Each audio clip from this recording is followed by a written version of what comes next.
வணக்கம். இன்று 2024ஆம் ஆண்டு புரட்டாதி மாதம் 10ஆம் நாள் வியாழக்கிழமை. சன்ரைஸ் சூரியோதய ஒலிபரப்பின் ஜெர்மனிய செய்திகள் வாசித்து வழங்குபவர் குணவிஜயா சுரேந்திரன்.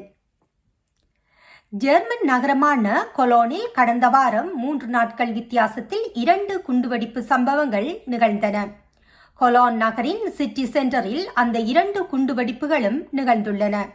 இந்நிலையில் நேற்று மீண்டும் கொலோன் நகரின் காபி ஷாப் ஒன்றில் அதிகாலை 3 மணியளவில் ஒரு குண்டுவெடிப்பு சம்பவம் நிகழ்ந்துள்ளது. அந்த காபி ஷாப் அடுக்குமாடி குடியிருப்பு ஒன்றின் தரைத்தளத்தில் உள்ள நிலையில் குண்டு வெடித்ததும் உடனடியாக தீ பரவியுள்ளது. உடனடியாக அந்த குடியிருப்பில் வாழ்ந்து வரும் 20 பேர் பாதுகாப்பாக வெளியேற்றப்பட்டனர். 2 பேருக்கு புகையை சுவாசித்ததால் பாதிப்பு ஏற்படவே அவர்களுக்கு சிகிச்சை அளிக்கப்பட்டுள்ளது. இந்த சம்பவம் நிகழ்ந்து சில மணி நேரத்திற்குள் தனது சட்டத்தரணியுடன் வந்த ஒருவர் போலீசில் சரணடைந்துள்ளார். அவரிடம் விசாரணை மேற்கொண்ட பின் போலீசார் அவரை விடுவித்துள்ளனர். சந்தேக நபர் என கருதப்படும் 2வது நபர் ஒருவரை போலீசார் தற்போது தேடி வருகின்றனர்.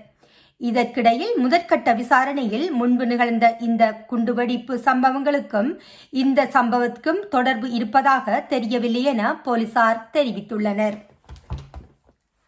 நுண்ணுயிர் எதிர்ப்பிகள் மற்றும் இன்சுலின் போன்ற முக்கியமான தயாரிப்புகள் உட்பட மருந்துகளின் பற்றாக்குறை குறித்து மருத்துவர்கள் மற்றும் மருந்தாளுநர்கள் எச்சரிக்கின்றனர். சுகாதார அமைச்சர் லோட்டபக் கடந்த ஆண்டு மேம்பாடுகளை உறுதியளித்தார். மருந்தாளுநர்கள் மற்றும் மருத்துவர்கள் இலையுதிர்கால குளிர்காலத்தை பற்றி கவலைப்படுகின்றார்கள். மருந்தாளர்கள் சங்கத்தின் கூற்றுப்படி சுமார் 500 வெவ்வேறு மருந்துகள் தற்போது விநியோக தடைகளால் பாதிக்கப்பட்டுள்ளன. குளிர்காலம் நோயாளிகள் எப்போதும் முழு சிகிச்சையை பெற முடியாத அளவுக்கு தேவையை அதிகரிக்கும் என்று அஞ்சப்படுகின்றது. ஆன்டிபயோட்டிக் முதல் நீரிழிவு மருந்துகள் மற்றும் வலி நிவாரணிகள் வரை பல குழுக்களின் செயலில் உள்ள பொருட்களின் சப்ளை இடையூறுகளை உள்ளடக்கியது.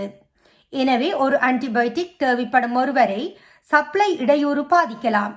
இது மிகவும் எளிதானது என்று ஜெர்மன் மருந்தாளர் சங்கத்தின் தலைவர் கான்ஸ் பீட்டர் காப்மேன் கூறினார். இதுவரை உக்ரைனில் இருந்து அகதிகள் தங்கள் கார்களை ஜெர்மன் பதிவு இல்லாமல் பயன்படுத்த முடியும். இது அக்டோபர் முடிவடையும். 1 வருடத்திற்கு மேலாக இங்கு வசிக்கும் எவருக்கும் ஜெர்மன் உரிமை தகடு தேவைப்படும். உக்ரைனில் இருந்து வரும் அகதிகள் அக்டோபர் மாதம் முதல் ஜெர்மனியில் கொண்டு வந்து காரை பதிவு செய்ய வேண்டும். 1 வருடத்திற்கு மேலாக நாட்டில் இருக்கும் கார்களுக்கு இது பொருந்தும். இதற்கான சட்ட தேவைகளை மத்திய அரசு உருவாக்கியுள்ளது. செப்டம்பர் 30 வரை உக்ரைனிய வாகனங்களுக்கு மத்திய மாநிலங்களிலிருந்து விதிவிலக்குகள் இன்னும் பொருந்தும். மத்திய போக்குவரத்து அமைச்சகம் கடந்த சில மாதங்களாக கூட்டாட்சி மாநிலங்களுடன் இணைந்து உருவாக்கிய கேள்வித்தாளில் புதிய நடைமுறை விவரிக்கப்பட்டுள்ளது. எனவே வாகன உரிமையாளர்கள் அதிகாரிகளிடம் சமர்ப்பிக்க வேண்டும். மற்றவற்றுடன் லத்தீன் எழுத்துக்களில் தங்கள் பெயருடன் ஒரு அடையாள ஆவணம், உக்ரேனிய பதிவு சான்றிதழ் மற்றும் காப்பீட்டு சான்றிதழ். டிஜிட்டல் உக்ரேனிய ஆவணங்களை பயன்படுத்த அனுமதி இல்லை. உக்ரேனிய உரிமை தகடுகள் பதிவு செய்த பிறகு மாற்றப்படும் எனவும் அறிவிக்கப்பட்டுள்ளது. இத்துடன் இன்றைய ஜெர்மன் செய்திகள் நிறைவு காண்கின்றது. மீண்டும் மற்றொரு செய்திகளுடன் சந்திக்கும் வரை நன்றி, வணக்கம்.